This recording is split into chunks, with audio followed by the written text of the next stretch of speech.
Today we are diving deep into one of the most terrifying and, frankly, one of the most misunderstood figures in all of mythology. The Mesopotamian demon, Pazuzu. Oh yeah, you've seen this face before. For most of us, this snarling, monstrous mug is the face of pure evil, right? It's famous for being the demon from the horror classic, The Exorcist. It's basically become pop culture's go-to symbol for some ancient, unspeakable terror.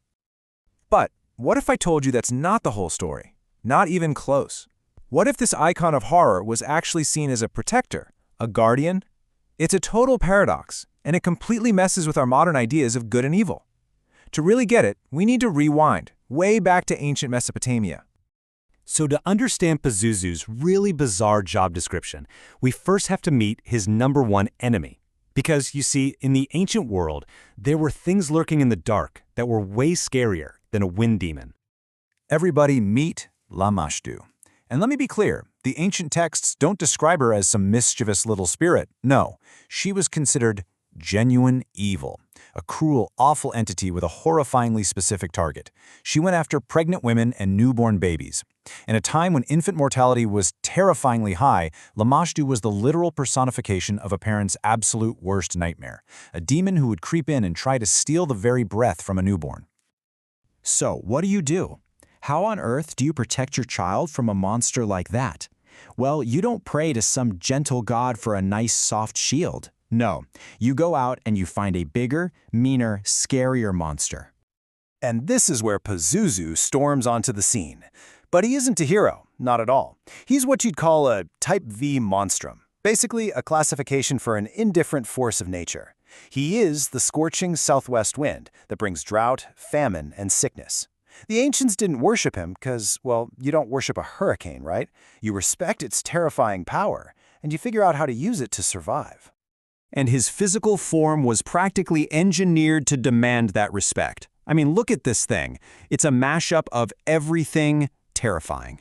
You've got the snarling face of a wild dog, a body covered in reptile scales, these huge leathery bat wings, the killer talons of a bird of prey, and just for good measure, a scorpion's tail with a venomous stinger.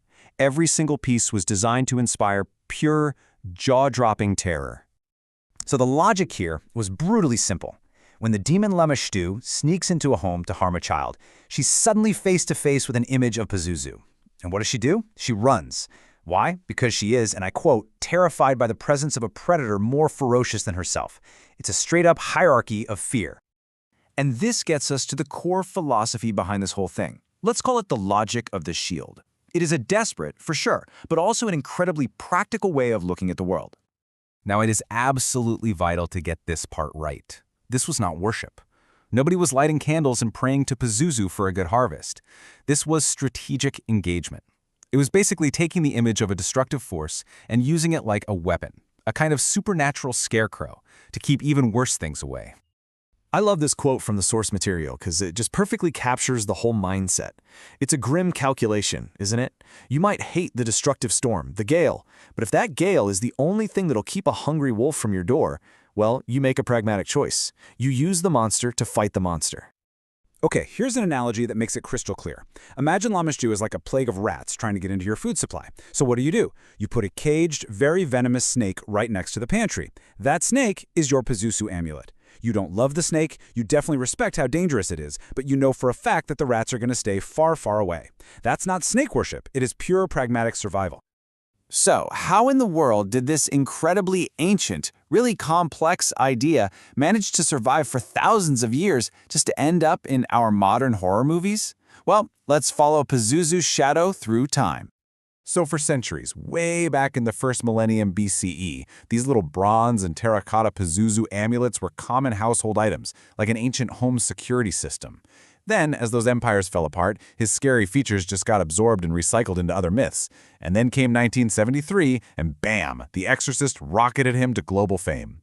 And today, scholars study him not just as a demon, but as this amazing allegory for how ancient people tried to deal with a world full of invisible threats.